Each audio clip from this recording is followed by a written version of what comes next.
Selamat pagi jemaat yang terkasih dalam nama Tuhan Yesus. Baik yang jemaat yang hadir langsung di gereja ini, juga kami menyapa bagi jemaat yang ada di rumah kita masing-masing. Kita akan memulai ibadah kita, namun terlebih dahulu kita menyimak warta jemaat. Minggu hari ini tanggal 9 Agustus 2020. Pengkhotbah nanti akan dilayani oleh Bapak Pendeta Yuda Sudarno, liturgis Bapak Yohanes Sinaga, organis Ibu Yesa dan Saudara Rio, kolektor Ibu Nunu Lia Indrayati dan Ibu Sri Wahyuni, penyambut Bapak Romulus dan istri, dan juga Bapak Daryo. Kemudian yang melayani minggu depan tanggal 6 Agustus, pengkhotbah Bapak Pendeta Yuda Sudarno, liturgis Ibu Nunu Lia Indrayati, organis Ibu Yedis, kolektor Bapak Yendri Salean dan istri, penyambut Bapak Yohanes Sinaga, istri dan Saudara Lintong. Kami mengucapkan bagi kita yang melayani minggu ini dan juga persiapannya bagi yang melayani minggu depan. Dan nanti di dalam tata ibadah kita akan memberikan persembahan 2 kali. Persembahan yang pertama nanti 1 kantong diberikan atau kita sampaikan, kita bawa pada saat setelah hormat diberi. Kemudian nanti persembahan yang kedua ada 2 kantong kita akan berikan setelah khotbah. Dan juga kantong pertama itu nanti warna ungu dan kantong kedua warna biru dan warna hitam. Warna biru untuk dana Natal dan warna hitam untuk pembangunan ruang sekolah minggu. Kemudian bagi jemaat yang belum pernah mendapatkan giliran mengikuti ibadah, diharapkan dapat menghubungi pengurus atau koordinator wilayah di mana tempat tinggal kita berada. Dan juga bagi jemaat yang mengetahui ada jemaat kita yang sakit dan perlu dilayani khusus oleh gereja, harap dapat menginformasikan kepada kami pengurus. Kemudian persembahan Bikura terkumpul sampai dengan tanggal 2 Agustus 2020 sebesar 12 juta. Bagi jemaat yang masih tetap berkerinduan membawa persembahan Bikura kepada Tuhan melalui gerejanya, diberi kesempatan sampai bulan Desember tahun ini. Kemudian kita bisa menyimak berita persembahan minggu lalu 2 Agustus tahun 2020, kantong 1 untuk kas gereja 768.000, kantong kedua untuk dana Natal 667.000, kantong ketiga untuk pembangunan ruang sekolah minggu 727.000. Kemudian terdapat persembahan ucapan syukur bagi jemaat yang sudah mendapatkan warta jemaat bisa menyimak di sana. Apabila ada penulisan nama, jumlah nominal rupiah yang dipersembahkan, apabila ada kesalahan mohon koreksi kepada kami pengurus. Dan kita bisa lihat juga di warta jemaat ini bahwa dana yang dibutuhkan untuk pembangunan ruang sekolah minggu 750 juta masih kurang, atau dana yang masih kita butuhkan 417.771.000. Kemudian persembahan Bikura ada juga yang masuk kembali dari keluarga Martinus Juk 800.000, Marta Indah Sinaga 600.000, dan GMC G3 nomor 11 100.000. Demikian Bapak Ibu sekalian warta jemaat yang boleh kami sampaikan. Terima kasih atas perhatiannya dan selamat berbakti.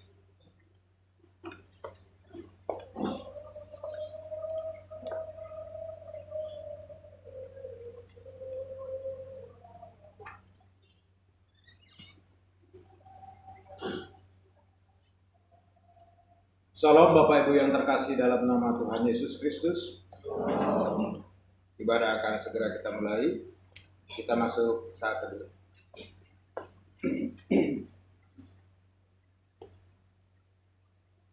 Tunjukkanlah kepadaku jalan-Mu ya Tuhan, supaya aku hidup menurut kebenaran-Mu. Bulatkanlah hatiku untuk takut akan nama-Mu. Mazmur 86 ayat 11. Pertolongan kami datang dari Allah yang menciptakan langit dan bumi, yang tidak pernah meninggalkan pekerjaan tangannya, dan yang setia selama-lamanya.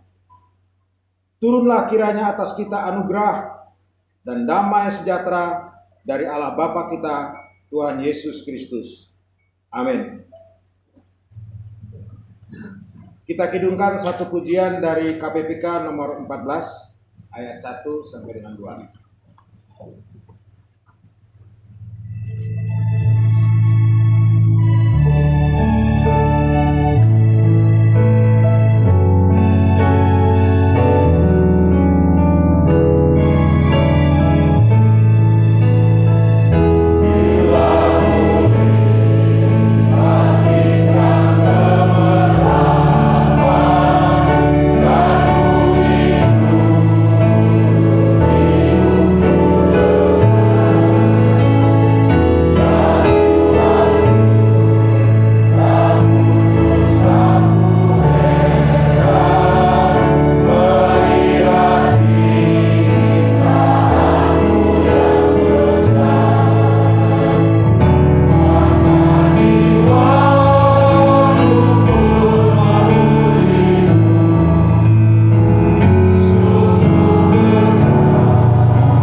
Kita ucapkan pengakuan iman rasuli, aku percaya. Aku percaya kepada Allah, Bapa yang Maha Kuasa, Khalik langit dan bumi, dan kepada Yesus Kristus, anaknya yang tunggal Tuhan kita, yang dikandung daripada Roh Kudus, lahir dari anak darah Maria, yang menderita sengsara, di bawah pemerintahan Pontius Pilatus, disalibkan, mati dan dikuburkan, turun ke dalam kerajaan Allah. Pada hari yang ketiga, bangkit pula dari antara orang mati, naik ke surga, duduk di sebelah kanan Allah, Bapa yang Maha Kuasa, akan datang dari sana untuk menghakimi orang yang hidup dan yang mati. Aku percaya pada Roh Kudus, gereja yang kudus dan am, persekutuan orang kudus, pengampunan dosa, kebangkitan daging dan hidup yang kekal. Amin. Kita berdoa. Allah Bapa yang di sorga, Tuhan kami Yesus Kristus, puji dan syukur kami naikkan atas kebaikan dan penyertaan Tuhan yang terus kami rasakan sampai saat ini. Syukur kami naikkan atas keadaan kami sampai saat ini dalam keadaan sehat dan diberi kekuatan untuk bisa hadir di rumah-Mu pagi ini. Kasih setiamu juga kami rasakan di setiap aktivitas pekerjaan kami hari demi hari. Ucapan syukur kami anak-anak-Mu atas hikmat pertolongan Tuhan, jalan keluar di setiap pergumulan dan beban yang kami hadapi dalam hidup kami. Apapun bentuk keadaannya, baik pergumulan keluarga, kesulitan ekonomi, masalah kesehatan, dan lain-lain. Sungguh kami merasakan Tuhan selalu ada bersama dengan kami. Terima kasih Bapak. Kami naikkan doa kami untuk ibu kami, Bu Yeni yang sedang dirawat, agar kiranya kemurahan dan pertolongan-Mu berkarya atas kelemahan tubuh yang sedang dialami ibu kami. Begitu juga atas kesehatan fisik Bapak Gembala kami pada saat ini. Kami berdoa supaya kasih karunia-Mu terus memulihkan kondisi fisik Bapak Gembala kami. Kami bersyukur kekuatan dan semangat di dalam melayani di tengah lemah fisiknya, Tuhan terus berkarya. Kami percaya Tuhan terus bekerja dan tidak meninggalkan kami.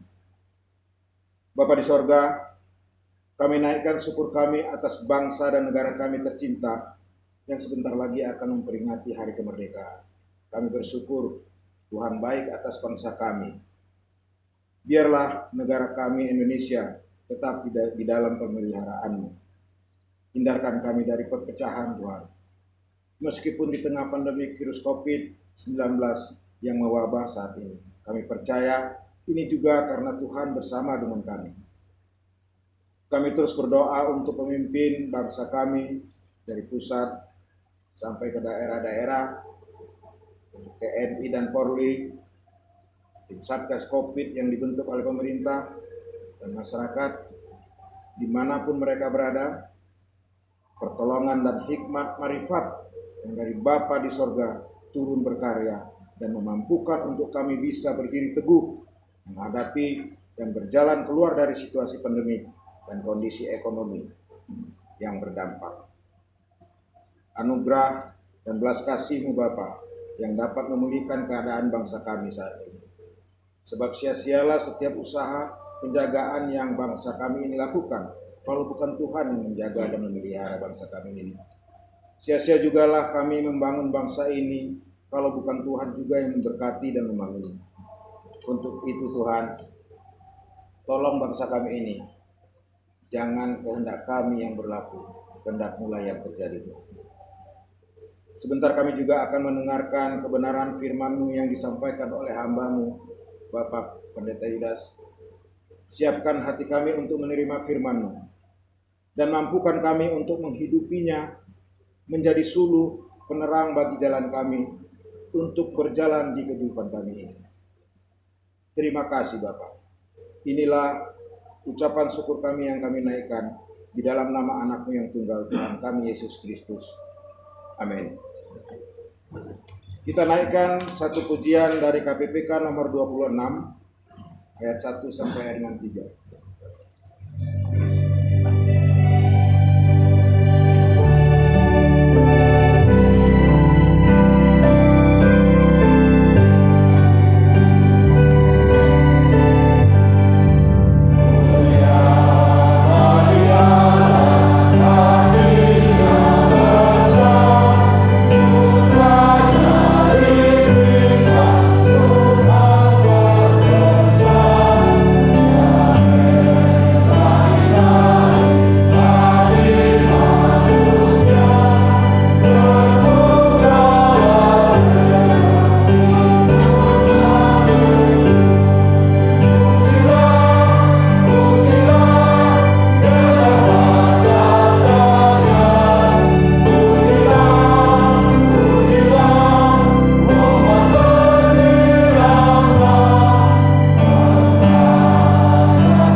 membaca firman Tuhan yang diambil dari Yohanes 8 ayat 37 sampai dengan 47. Keturunan Abraham yang tidak berasal dari Allah.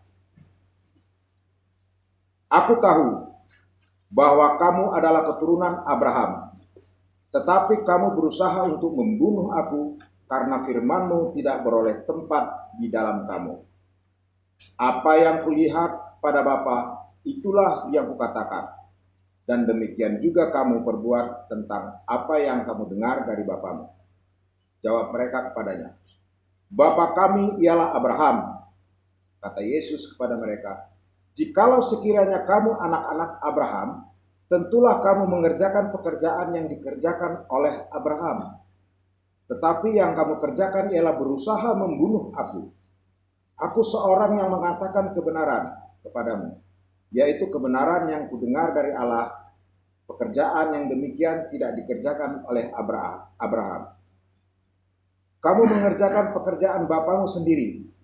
Jawab mereka, kami tidak dilahirkan dari zina. Bapa kami satu, yaitu Allah.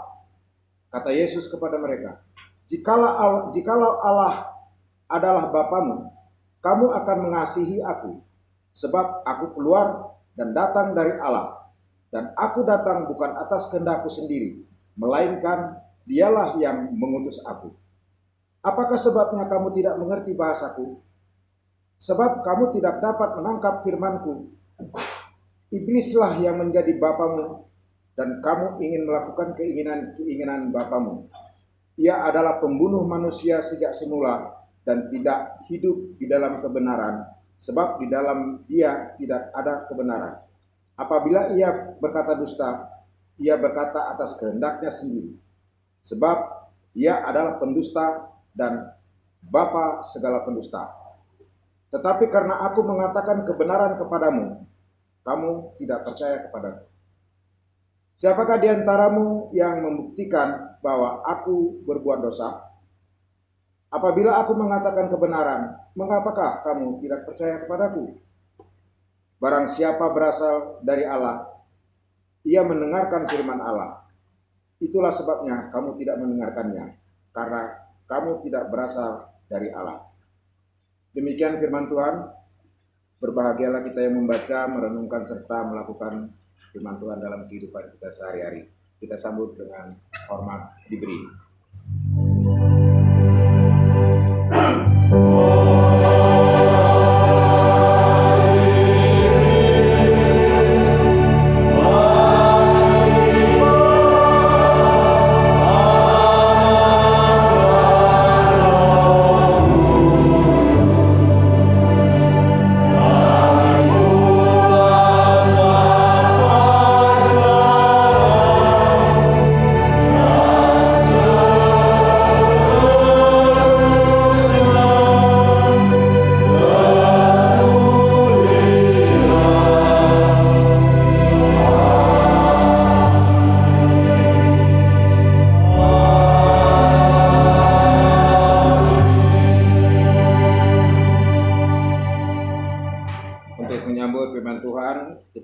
Satu pujian dari KPPK nomor 219 ayat 1 sampai 2.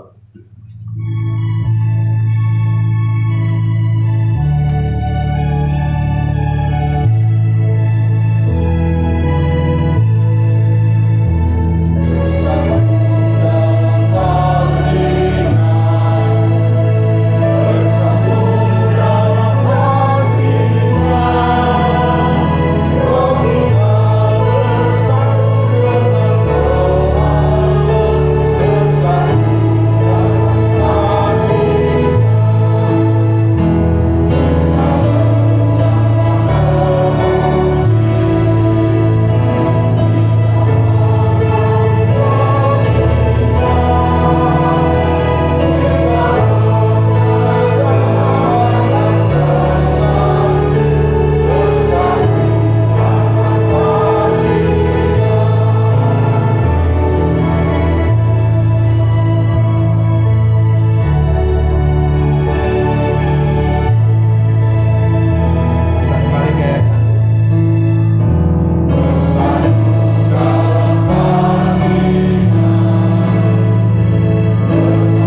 Tuhan akan dibawakan oleh Bapak Pendeta Yudas.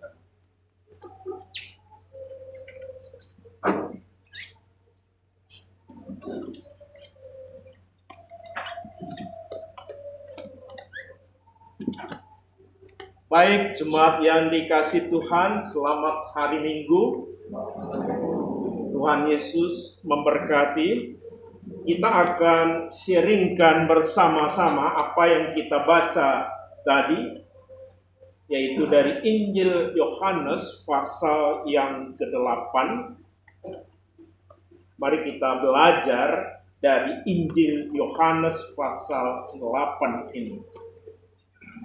Bapak, Ibu, dan Saudara sekalian, pasal 8 secara keseluruhan ini adalah dialog. Isinya kalau kita baca, dialog antara Tuhan Yesus dengan orang Yahudi. Khususnya adalah ahli-ahli Taurat dan orang Farisi. Nah, kalau kita baca pasal 18 ini, kita bisa menemukan bahwa Tuhan Yesus menyatakan dirinya sebagai Allah. Nah, dari mana kita tahu bahwa Tuhan Yesus menyatakan dirinya sebagai Allah? Bapak, Ibu, dan Saudara sekalian, kita lihat ayat 12 ya, tadi tidak kita baca, yang kita baca mulai ayat 32. Ayat 12 dicatat, maka Yesus berkata pula kepada orang banyak, katanya, akulah terang dunia. Barang siapa mengikut aku, ia tidak akan berjalan dalam kegelapan, melainkan ia akan mempunyai terang hidup.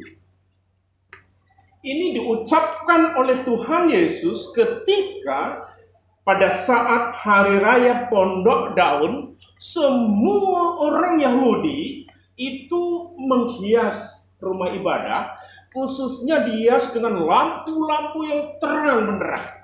Ketika ditanya, kenapa rumah ibadah ketika hari raya Pondok Daun dikasih lampu-lampu yang terang, mereka bilang, ini memperingati keluarnya bangsa kita Israel dari perbudakan Mesir, dan waktu itu ada yaitu tiang awan dan tiang api yang memimpin perjalanan mereka. Jadi mereka tahu ada tiang awan dan ada tiang api yang memimpin mereka, tapi mereka tidak tahu bahwa tiang awan itu adalah Allah ingin menyatakan dirinya kepada bangsanya bahwa aku terang dunia.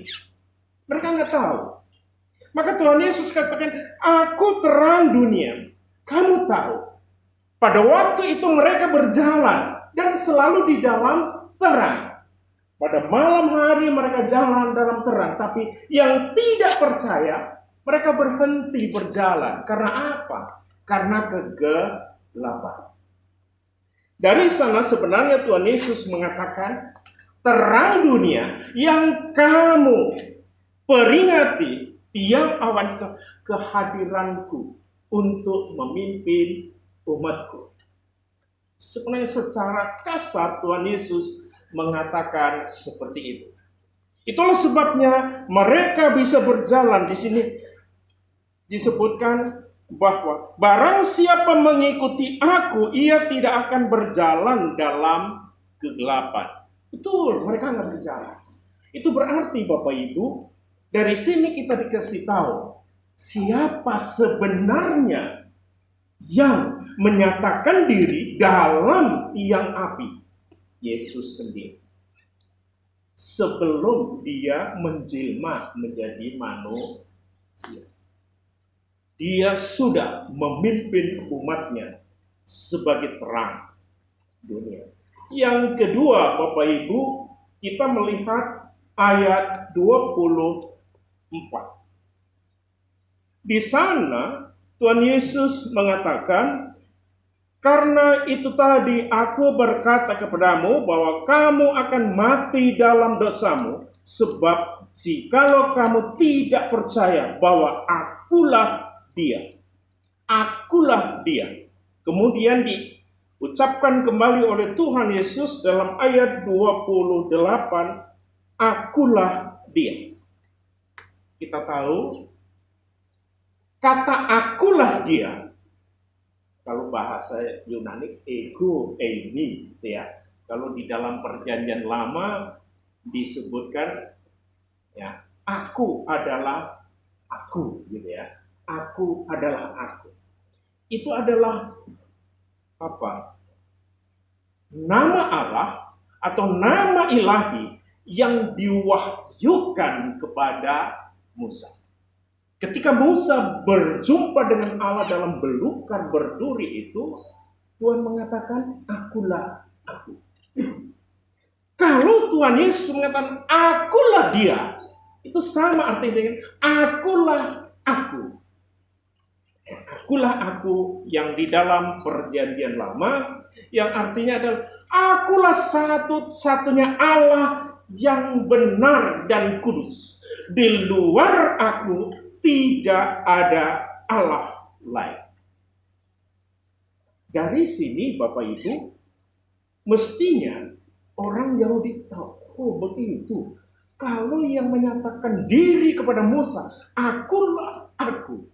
Tuhan Yesus mengatakan, akulah dia, akulah aku. Berarti yang menjumpai Musa di padang belantara di Gunung Sinai dalam wujud api di belukar itu adalah Yesus Kristus. Nah, dua hal yang diwartakan oleh Tuhan Yesus atau diberitakan oleh Tuhan Yesus kepada orang Yahudi ini. Kemudian kalau kita lihat bagaimana tanggapan orang Yahudi. Kalau kita baca ayat 31, di sana disebutkan, saya baca mulai 30, setelah Yesus mengatakan semua ini itu, banyak orang percaya kepadanya. Akhirnya sebagian, saya katakan, sebagian orang Yahudi yang mendengar apa yang dijelaskan Yesus, bahwa yang memimpin bangsanya dalam perjanjian lama itulah aku. Walaupun wujudnya Allah menyatakan diri dalam wujud tiang awan, tiang api, maupun langsung mengatakan akulah aku di dalam pengenalannya kepada Musa. Mereka sebagian percaya. Ya. Kemudian Tuhan Yesus kata, maka katanya kepada orang Yahudi yang percaya kepada, jikalau kamu tetap dalam firman-Ku, kamu benar-benar adalah murid-Ku.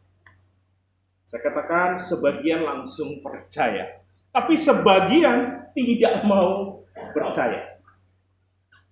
Mereka katakan bahwa aku ini keturunan siapa? Abraham. Aku orang merdeka. Aku tidak perlu lagi apa yang kau katakan itu. Ini ketegar tengkukan orang-orang Yahudi itu. Bapak, Ibu, dan saudara sekalian, mereka lupa. Mereka katakan, aku keturunan Abraham. Aku orang merdeka. Aku tidak perlu dibenarkan lagi dengan firman-Mu itu. Tapi mereka lupa ya bahwa keturunan Abraham, Ishak, dan Yakub itu pernah menjadi hamba, menjadi budak di Mesir selama 430 tahun. Mereka lupa itu. Mereka katakan aku orang merdeka. Dari mana mereka tahu mereka orang merdeka? Mereka dari budak. Karena kasih Allah kepada budak-budak inilah, karena sudah dijanjikan kepada Abraham, Ishak, dan Yakub, maka Allah melepaskan mereka dari perbudakan itu. Itu yang mereka lupa. Yang kedua yang mereka lupa adalah mereka juga adalah keturunan daripada Adam. Ya. Mereka lahir dari bibit Adam. Alkitab memberi satu kesaksian tentang Adam itu yang telah jatuh ke dalam dosa. Untuk menjelaskan ini Bapak Ibu, kita mau ambil misalnya mangga. Kalau mangga mau seperti apa saja, itu keturunannya juga mangga. Misalnya jeruk. Ya. Jeruk itu kan macam-macam, ya seperti mangga. Jeruk nipis, kalau ditanam, tumbuh dan buahnya tetap adalah jeruk nipis. Tidak mungkin jeruk nipis ini ditanam kemudian tumbuh buahnya jeruk bali. Itu nggak mungkin. Jadi apa yang lahir dari benih itu, itulah sama dengan benih asal. Semua orang lahir dari benih Adam. Dan Adam itu sudah jatuh di dalam dosa. Maka semua orang itu mesti berdosa. Nah, mereka lupa akan itu, maka mereka tetap ngeyel kepada Tuhan. Aku orang merdeka. Aku keturunan Abraham. Nah, Tuhan Yesus katakan, kalau kamu betul-betul keturunan Abraham, kamu mesti ngikuti apa yang dilakukan oleh Abraham. Abraham itu selalu dengar-dengaran dengan Tuhan. Setiap firman Tuhan yang diterima oleh Abraham, Abraham langsung percaya dan melakukan. Tetapi kamu tidak seperti itu. Maka bapamu bukan Abraham. Nah, mereka katakan, kalau bapakku bukan Abraham, terus bapakku itu siapa? Bapak, Ibu, dan Saudara sekalian, di sini Tuhan Yesus dengan jelas mengatakan dalam ayat 44 yang tadi kita baca. Iblislah yang menjadi bapamu. Langsung Tuhan Yesus tunjuk, iblis yang menjadi bapamu. Kenapa Tuhan Yesus mengatakan bahwa iblis menjadi bapa mereka yang tidak percaya kepada Tuhan? Karena ada dua ciri orang yang lahir di dalam kekuasaan iblis. Ada dua ciri. Silakan ini diingat supaya kita tahu ini kita betul-betul ini lahir dari roh Allah atau lahir dari iblis. Iblis ada dua hal yang Tuhan beritakan di dalam ayat seterusnya. Yang pertama itu adalah pendusta. Ya, itu ayat 44 bagian akhir. Ya, di sana disebutkan ia adalah pendusta. Pendusta, apa artinya pendusta? Anti kebenaran. Ya. Di mana saja kalau orang maupun kita anti kepada kebenaran, maka kita adalah anak iblis. Anti kebenaran. Kemudian ciri yang kedua yang Tuhan Yesus berikan kepada mereka, ciri kalau engkau anak iblis adalah pembunuh atau membunuh. Artinya apalah? Anti kasih. Orang yang suka membunuh berarti orang itu nggak punya kasih. Maka di sini, kalau kau keturunan Abraham, kenapa engkau mau membunuh aku, kata Tuhan Yesus? Berarti kau adalah pembunuh. Abraham selalu setia kepada. Itulah sebabnya Bapak, Ibu, dan Saudara sekalian, ketika kita mendengar firman Allah, ya, seperti Abraham mendengar firman Allah, kalau yang keturunan iblis nggak mungkin dia mau mendengar. Kalau toh mendengar, dia nggak akan ada perubahan apa-apa. Tapi kalau kita orang yang percaya mendengar firman Allah dan Roh Kudus menghidupkan firman yang kita dengar dan kita percaya, itu Roh Kudus yang menumbuhkan. Maka akan terjadi kelahiran baru di dalam hidup kita. Firman itu dengan kuasa Roh Kudus akan membentuk kita menjadi anak-anak Allah. Jadi kalau kita sekarang mendengarkan khotbah, kita membaca firman-Nya di rumah, disitulah kalau kita mempercayai Allah membentuk saudara dan saya agar terus dibentuk untuk menjadi anak-anak Allah, bukan anak iblis. Itu yang pertama. Yang kedua, ketika kita terus mendengar sabda Allah, rajin mendengarnya, maka kuasa iblis tidak mungkin akan berdaya di dalam kehidupan kita. Itulah yang harus kita percayai dan kita bawa pulang. Setiap kita mendengar firman, Roh Kudus akan bekerja.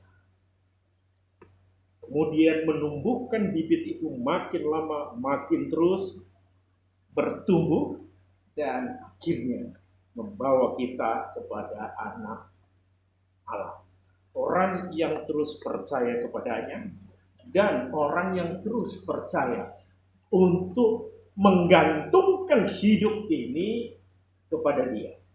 Hanya kepada Tuhan saja kita boleh menggantungkan hidup kita di dalam dunia ini. Bapak, Ibu, dan saudara sekalian, saya kasih contoh akhir saja ya. Saya tidak ingin menyombongkan diri atau keluarga. Ya, Ibu Yeni sudah 3 hari, hampir 4 hari, dia di rumah sakit. Saya nggak ikut bawa ke rumah sakit, ya, Yelis yang bawa sama Tata, aku nggak boleh ikut. Sampai sekarang pun aku nggak bisa nengok ke rumah sakit, karena rumah sakit tidak membolehkan satu orang pun menengok Ibu Yeni. Di dalam pergumulan saya, itu saya bergumul. Berarti yang boleh menengok dia itu siapa? Yesus. Karena Ibu Yeni adalah sudah terbentuk oleh Roh Kudus menjadi anak-anak Allah. Saya keluarga, kalau dibilang saya ada, Yedis ada, Yesus, tetap saja anak-anaknya ibadah. Karena kita percaya bahwa Tuhan sekarang bersama kita pada saat ini, tapi juga bersama dengan Ibu Yeni yang ada di rumah sakit. Dia sudah membentuk kehidupan kita. Itulah sebabnya kita bisa menyerahkan hidup ini. Dan mari kita mempunyai pendapat dan iman yang seperti itu. Dan iman itulah yang akan menghiburkan kita. Tuhan Yesus memberkati. Kita berdoa. Terima kasih Bapa, firman-Mu membentuk kami. Sehingga kami betul-betul menjadi anak Tuhan. Dan kami boleh membaktikan hidup ini dan menyerahkan semua permasalahan hidup ini kepada-Mu Tuhan, karena kami adalah anak-anak-Mu. Di dalam nama Tuhan Yesus kami berdoa. Amin. Kita akan kidungkan untuk sekali lagi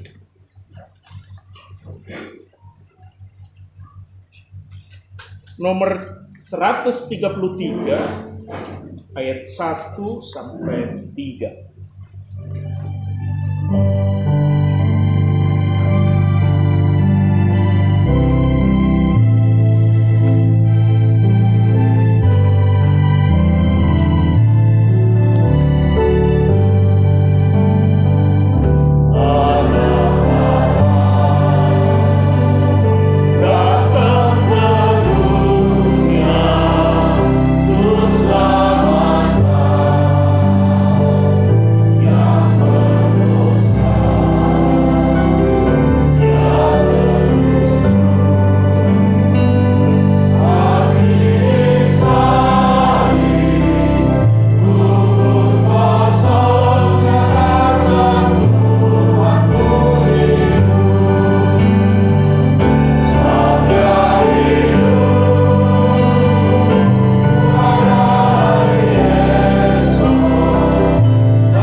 kita tutup dengan doa Bapa kami, jemaat.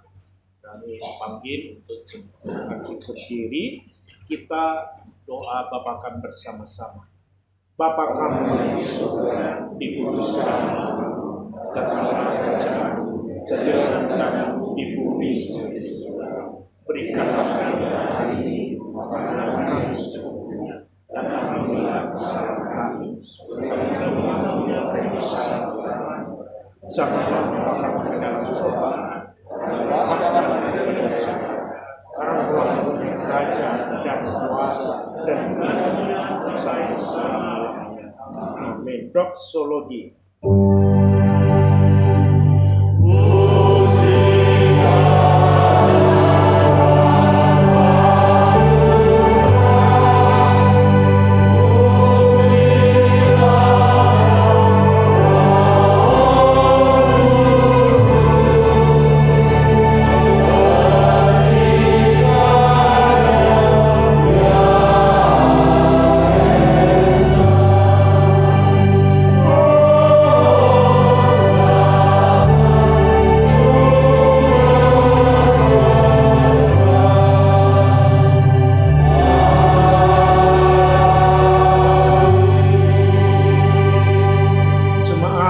Kita pulang, kita mempercayai sabda Allah agar Roh Kudus terus berkarya di dalam hidup pribadi maupun hati kami, membentuk kami menjadi anak-anak Allah. Dan kita pulang dengan mohon berkat-Mu. Anugerah Tuhan kita Yesus Kristus, kasih Allah Bapa, persekutuan di dalam Roh Kudus menyertai kita semua saat ini sampai kekal selama-lamanya. Amin.